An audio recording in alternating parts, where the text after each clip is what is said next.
Okay, today I want us to look at Computer Studies Form 3, questions and answers. The topics in Form 3, we have data representation, we have data processing, and elementary programming principles. And lastly, we have the system development. So we shall start with the questions on the first topic, that is data representation.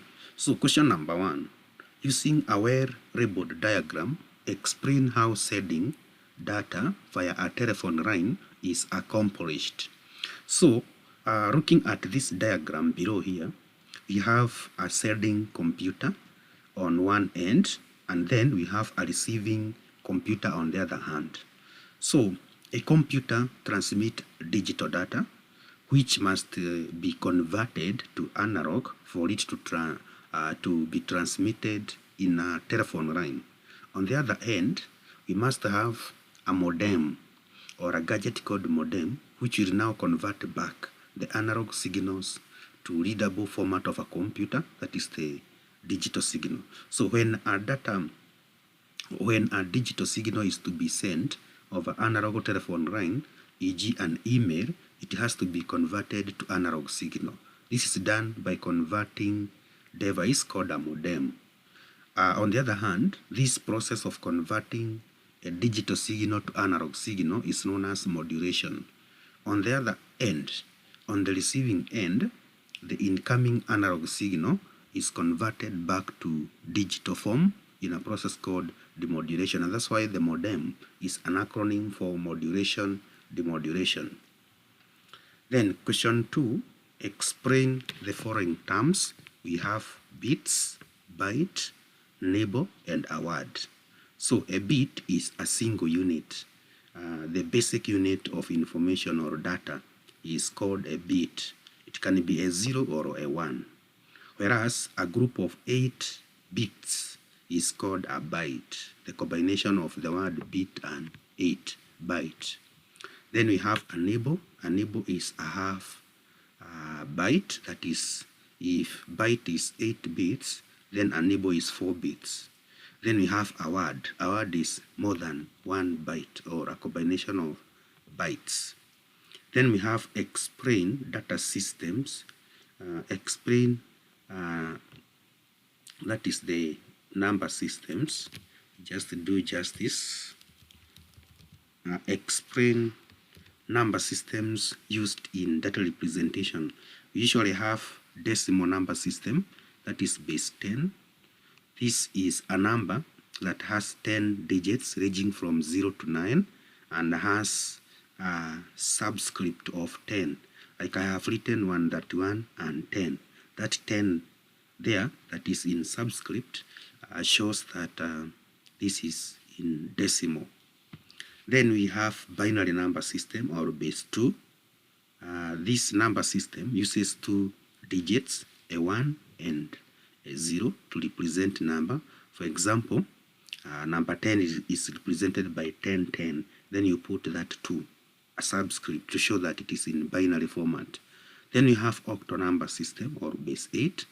The octal number system consists of 8 digits ranging from 0 to 7.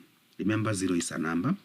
For example, we have 2163, that 8 there. That small 8 here, or 8 in subscript, shows that the number is in octal. Lastly, we have hexadecimal number system, base 16, or denoted by H. This number system consists of 16 digits ranging from 0 to 9 and letter A to F. That is, from number 10 to number 15, you represent them from A, B, C, D up to F. So this one is the hexadecimal. Then we shall look at few examples of converting one number system to the other. Like, for example, convert 121, that is in base 10, to binary. Basically, what you do, you divide the number by 2, and if the number is divisible by 2, you write a 0 as a remainder, else you write a 1. Once you do that, you then read the remainders from bottom top. That is from the most significant figure to the least significant figure, and then you write the answer. So here we are dividing 121. 121 divided by 2, it is not divisible, but it will go twice because of 120, remainder 1. Then the next number is 60 divided by 2 is 30. That is divisible by 2, so you write a 0. Then 30 divided by 2 is divisible by 2, you write a 0 because of 15. Then 15 divided by 2, it will be 7 because of 14, remainder 1. 7 divided by 2, it will be 3 because of 6, remainder 1. Then 3 divided by 2 will be because of 1, 1. Then you drop 1. Then you read them from bottom top and you write that one as the answer. On the other hand, the converting this backwards, you write the number. Like for example, here we have 11, 11, 0. So you write 1, 1, 1, 1, 0. Then you write a 2 below it, a 2 below it, a 2 below it. Then from your right hand side, you start from power 0, power 1, power 2, power 3, power 4. Then now you convert. Any number raised to power 0 is 1, so 1 times 0. Then any number raised to power 1 is itself, so it is 2 times 1. Any number raised to power 2, it is that number times that number, so it is squared, so it's 4 times 1.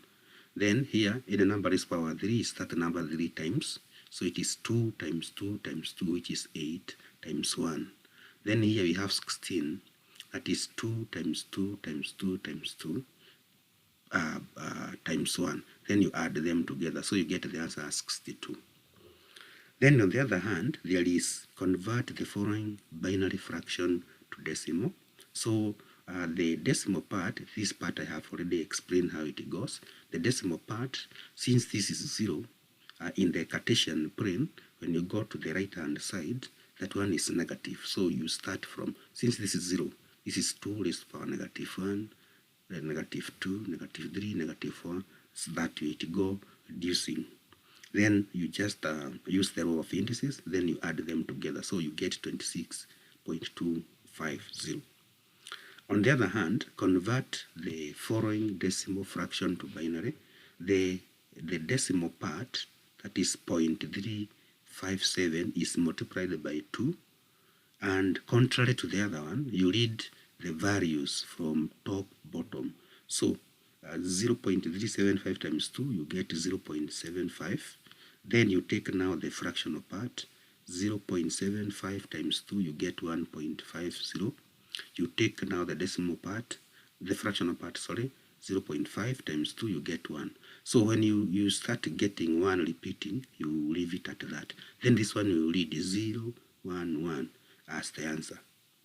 So that is the way those ones are done. Those are the parts that are examinable in KCSE. Then state 3 main ways of representing signed numbers. We represent signed numbers using 3 methods. We have 1's complement, 2's complement, or prefixing an extra bit at the that is at the on your left hand side. A 0 represents negative, positive, a 1 represents negative.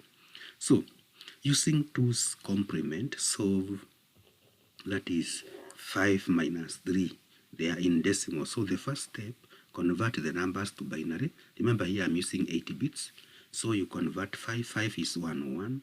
Then you add the zeros on your left hand side until they get to 8. Then 3 is 1, 1, 0, 1, 1. You add the zeros at your left hand side. Step number 2, find the 2's complement of the number being subtracted, that is 3. To find the 2 complements of 3, we first invert or flip all the bits, then add 1. So once you cannot get 2's complement without getting 1's complement. And 1's complement of a number is flipping. 0 becomes 1, 1 becomes 0. You see what I have done here? So I invert. All zeros becomes 1 and all 1's becomes zeros. Then 2's complement of a number is 1's complement of a number plus 1. So since I have gotten the 1's complement, I add 1. And so this is the answer. Then you take the 5 here, you add it to the 2's complement of 3. And for that case, step number 3, perform the binary addition. So 5, this one you must put bracket. So this is 5. You add to 3, you get this as the answer. So if you count these numbers, they are 9. And since we are using, step number 4, discard, remove or throw the overflow. If you count this one, they are 9. And therefore the first digit, that is the first part here, remember of prefixing the way I have explained. So this one shows it is a negative number since you have added 1. And for that case, you discard the overflow. And once you discard the overflow, you get the answer as this one, which is equivalent to 2. And so 5 minus 3 equals to 2. So if you just go through these steps of mine slowly, you'll be in a position to solve all such problems in future. Number 10, explain how you will represent negative 32 and positive 32.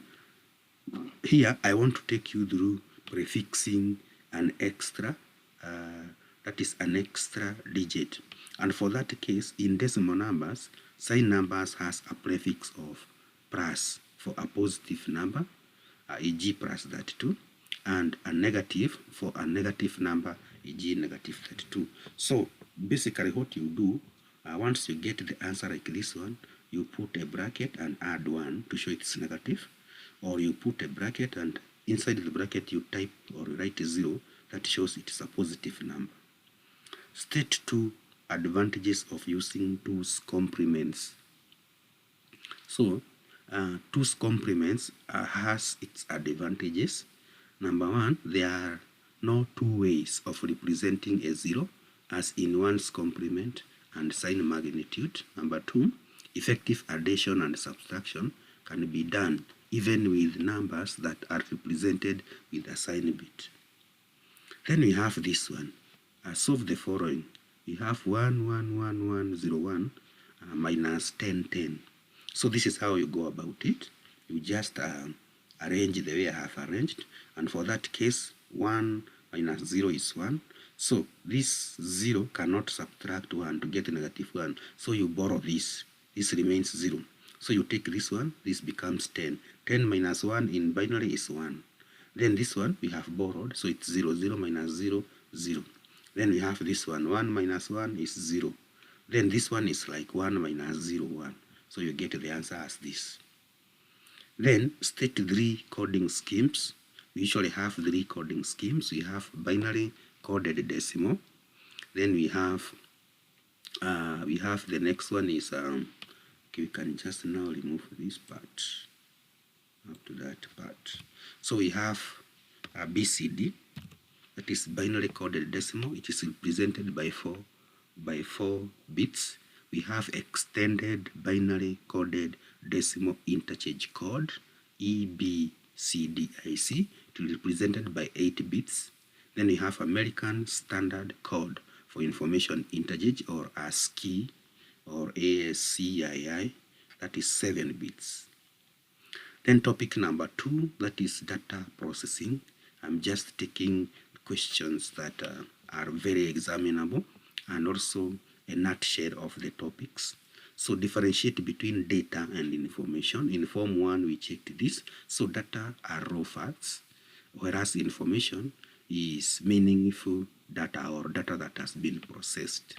Describe the data processing cycle. So we start with data collection. Then we input it in a system, that is data input. The system processes it, that is processing. Then once it is processed, it is given as output for future use. So basically this is the diagram showing data processing cycle. Then discuss data verification versus data validation as used in data collection. So data verification, this involves checking that what is on input document is exactly the same as what is entered into the computer. That is verification. Validation, on the other hand, this is identification and removal of errors by a computer through control of the program. So to validate is to check for the errors, whereas verification is just like proofreading. It's like you are proofreading.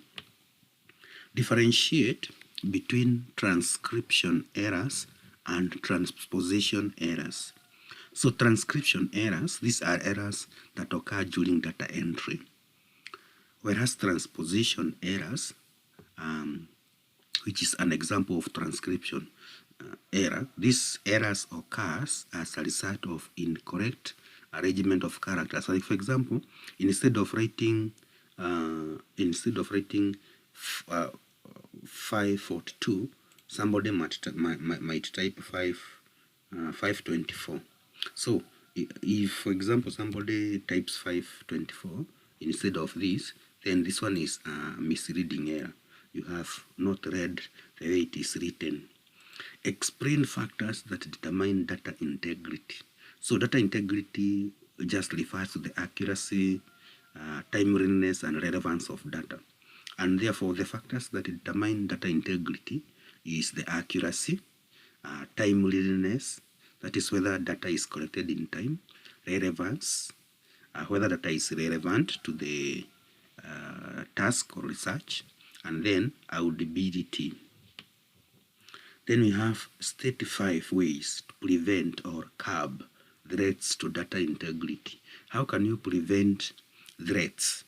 Threats, these are things that may result to data corruption or loss. So the first one is use error detection and collection software when transmitting data. Number two, you design user interfaces that minimizes chances of invalid data entry. Then you have using devices that capture data directly from source, e.g. scanners or digital cameras. Control access to data by enforcing security measures like password, and also biometrics. Backup data preferably on external storage media. So in case you realize there is corruption, you can rewrite or copy data from the backup. Explain 3 methods of data processing. Usually have 3 methods of data processing. You can talk of manual, you can talk of electronic, you can also talk of mechanical. So mechanical, here you use gadgets like a cash register, typewriters, calculators. Manual, you really use your head and then use books.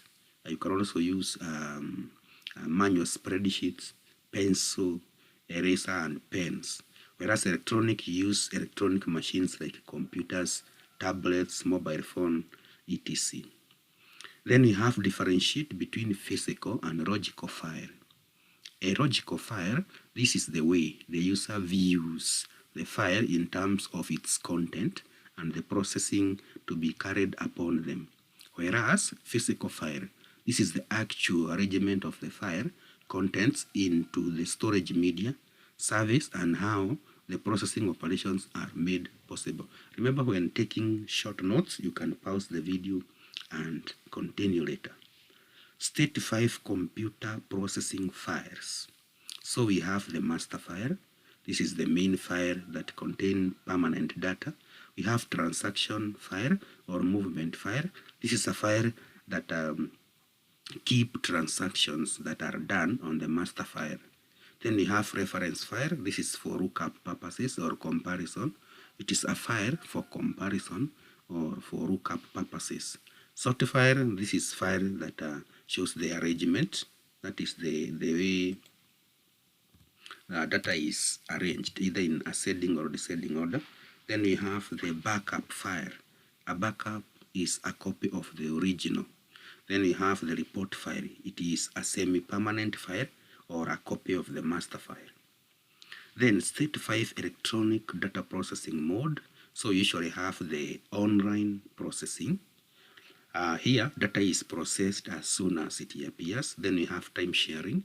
This one, you can do something called parallel processing, where various CPUs share a task to make work easier. Then we also have real-time processing. We have multi-programming, distributed processing, batch. Batch is very examinable. This is whereby data accumulates and then is processed at once. Distributed, on the other hand, this is machines in different geographical locations can be used to process the same data or different data, then send the data to the headquarter or to a central processing power or CPU. Then you have multi-processing and also interactive processing. Then we have topic number 3, we have elementary programming principles. This is a very tough topic. It's a topic that requires a lot of efforts. So explain the following terms. These are the terms that are so examinable. We have source program or source code. We have object code. We have translator, assembler, interpreter, and compiler. So what is a source code or a source program? So a source program or a source code refers to the program code that is entered in the program editor window and yet to be translated to machine readable form. Then we have object code. This refers to the translated source code. Whenever you translate the source code, it becomes object code, and so it is machine readable. Translator, on the other hand, we have said the source program is not in machine readable, but object code or object program is in machine readable. So what does the conversion of non-machine readable to machine readable? It is a translator, and therefore a translator is a program that converts source program into object program. E.g., we have examples of translators, we have assemblers, compilers, and interpreters. So an assembler translates a program written in assembly language into machine readable form or in machine readable, whereas an interpreter translates the source program line by line, allowing the CPU to execute one line before translating to the next. The translated line is not stored in the computer memory, hence every time the program is executed, it has to be translated. On the other hand, we have a compiler. A compiler translates the entire or the whole source program into an object code. The compiler translates each high-level instruction into several machine code instructions in a process called compilation, and produces a complete independent program that can be run by the computer as often as required without the original source program being present. So at your free time, you can learn more about interpreters and compilers. Differentiate between machine and assembly language. Machine language are written using binary logic. Binary logic is use of ones and zeros, and therefore this language is very close to the machine. It doesn't need translation. The machine understands it directly. Then you have the assembly language. Assembly language is close to the machine vocabulary rather than human beings' vocabulary. It was developed in order to overcome the difficulties of understanding and using machine language. This language helped the programmers to write programs as a set of symbolic operation code called mnemonics. So for example, you can see here, instead of writing up there zeros and ones, which only the machine can understand, in assembly language, you are allowed to use some vocabulary, like now, move AX15. That means move 15 to a register or a memory location called AX. Subtract AX10. This means subtract 10 from the value of AX.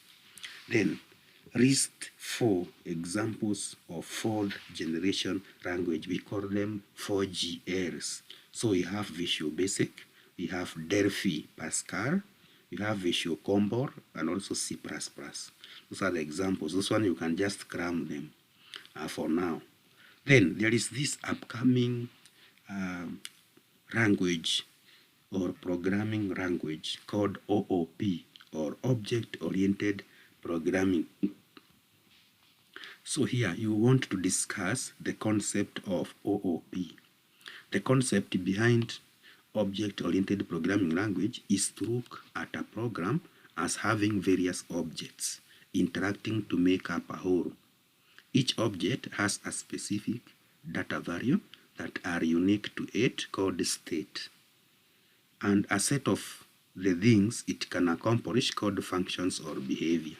So this process of having data and functions that operate on the data within an object is called encapsulation. So you can be asked to give features of our OOP. So you have encapsulation, you also have inheritance and data abstraction. You can just write them down.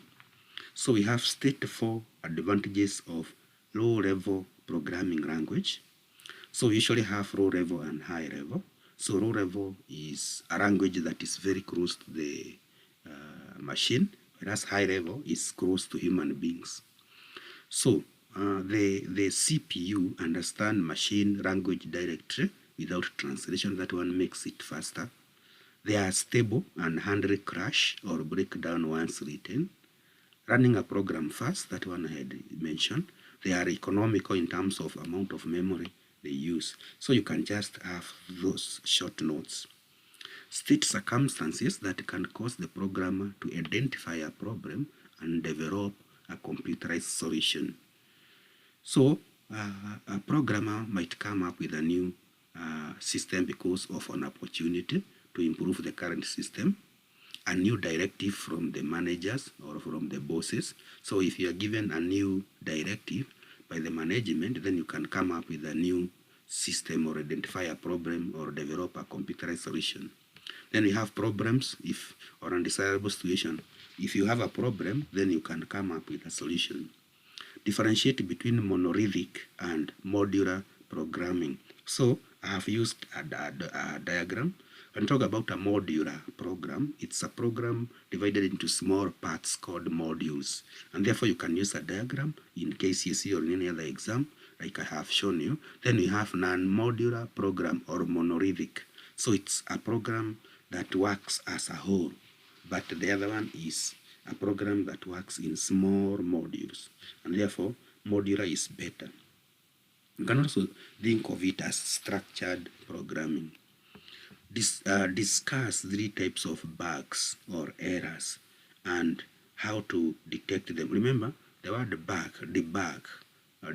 You have come across the term debug, the removal of errors. We call them bugs or errors. So we have syntax error, we have runtime error, and logical errors.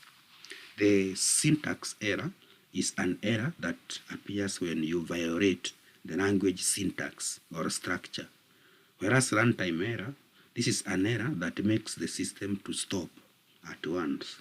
When the system you try to run, the system halts or stops because of a runtime error.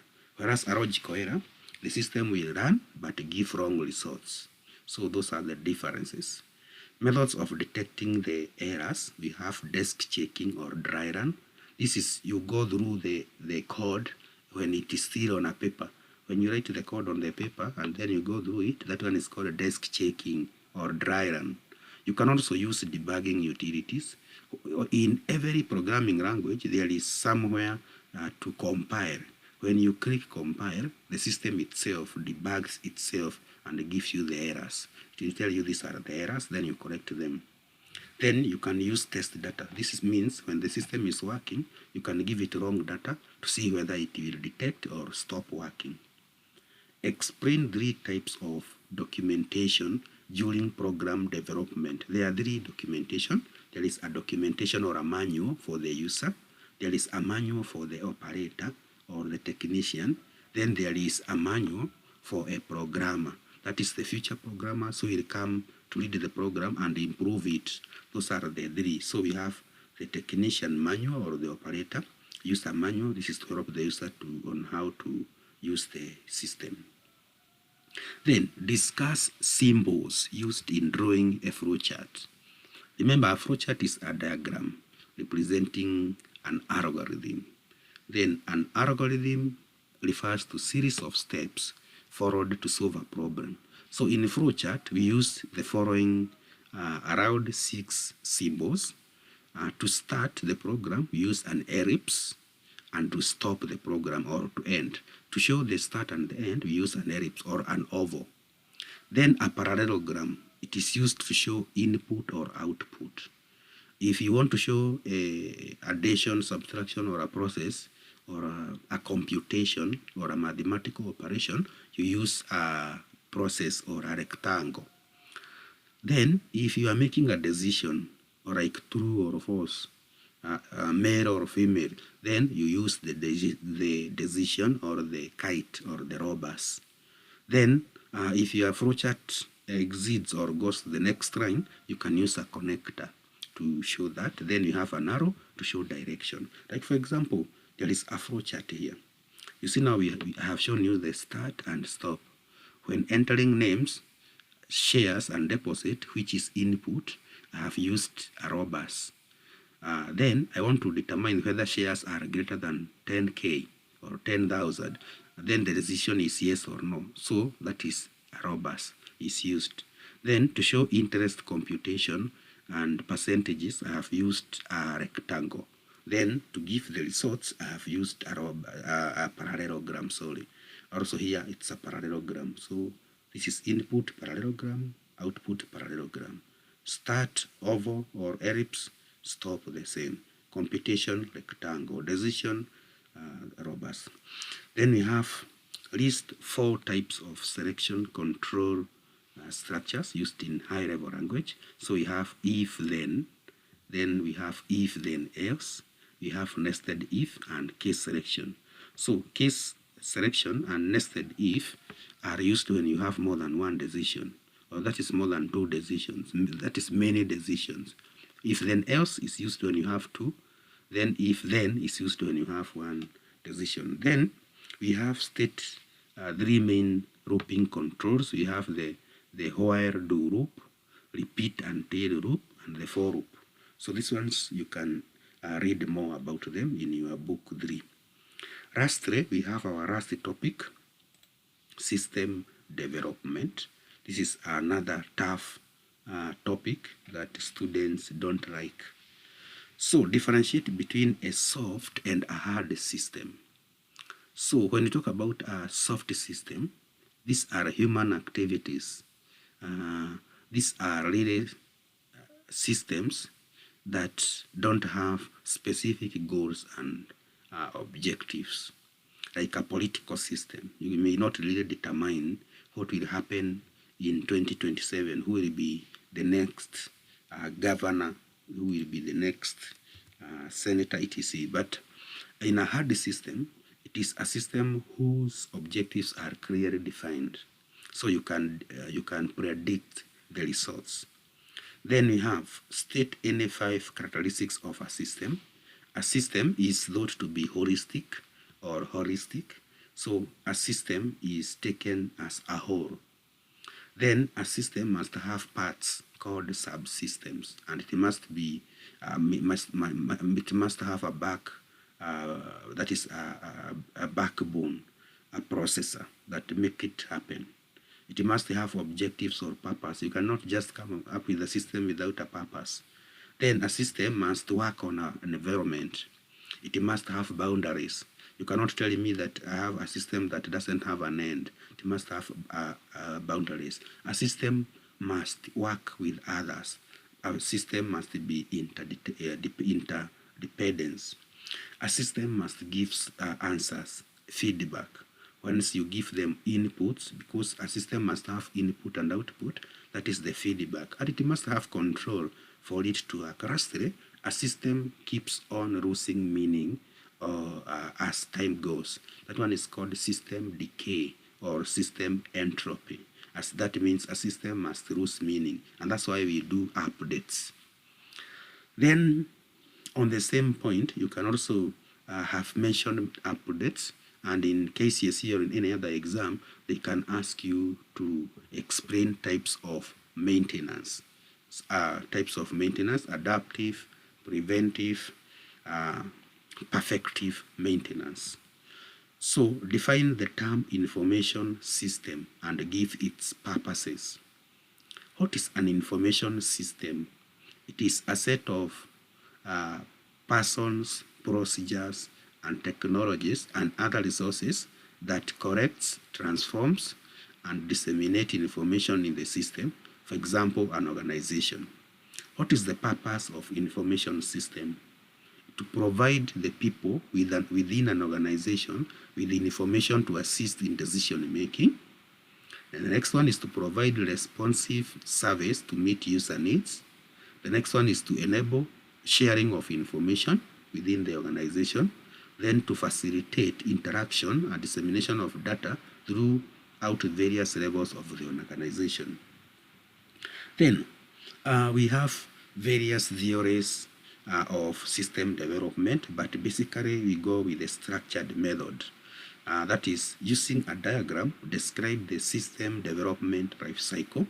So system development life cycle, this is the steps that a system follow during its development. So we start with problem recognition and definition.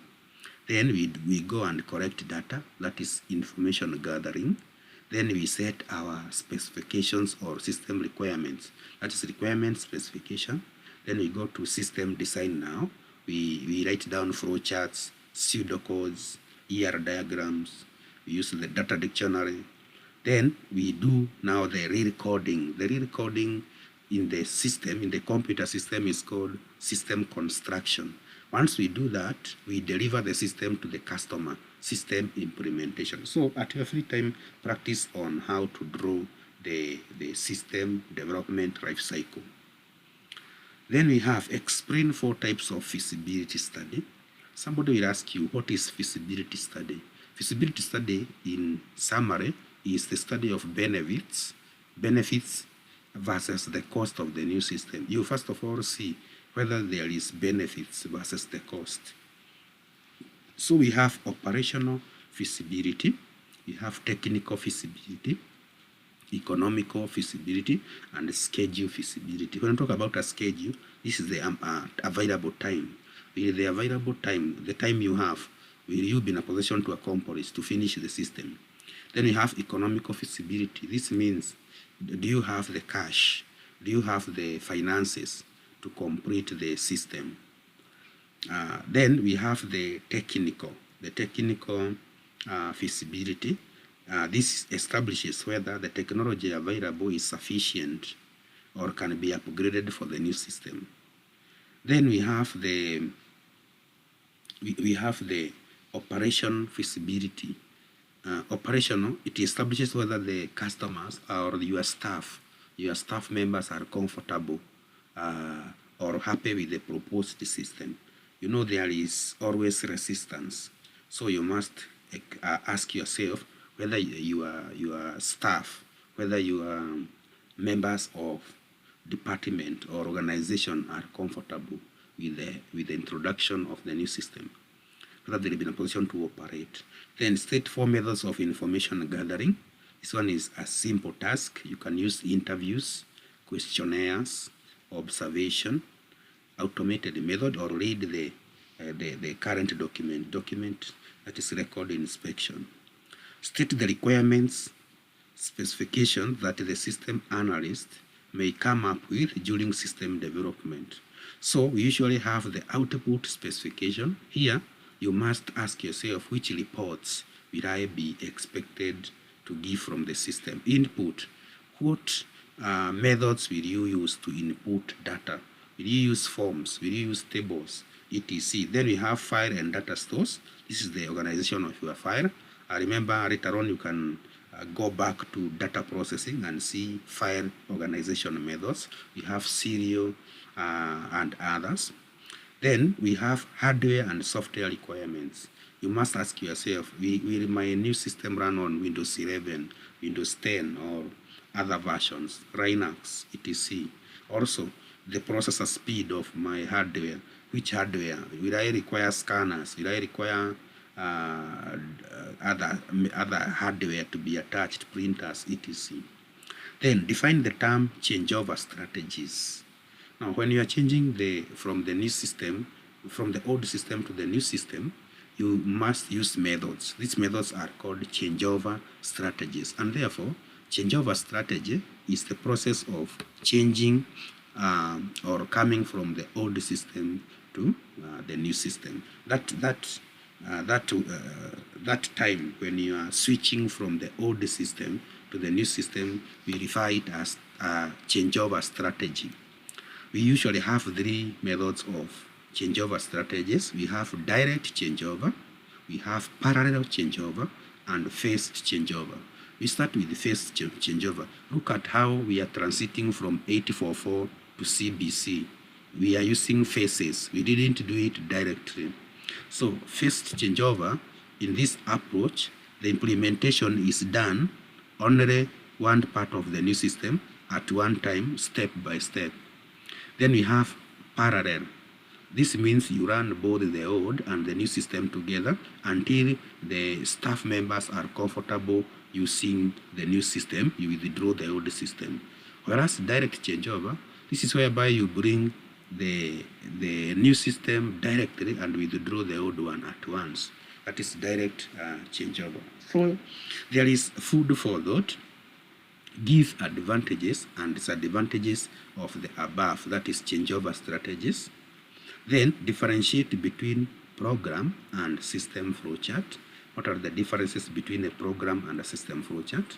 Then draw and label symbols used in drawing system flowchart. Remember, a system flowchart is different from a program flowchart in terms of the symbols that are used. Then we have the end. We reach the end of our presentation. Guys, remember to subscribe, remember to share, and also remember to like on the videos. Thank you.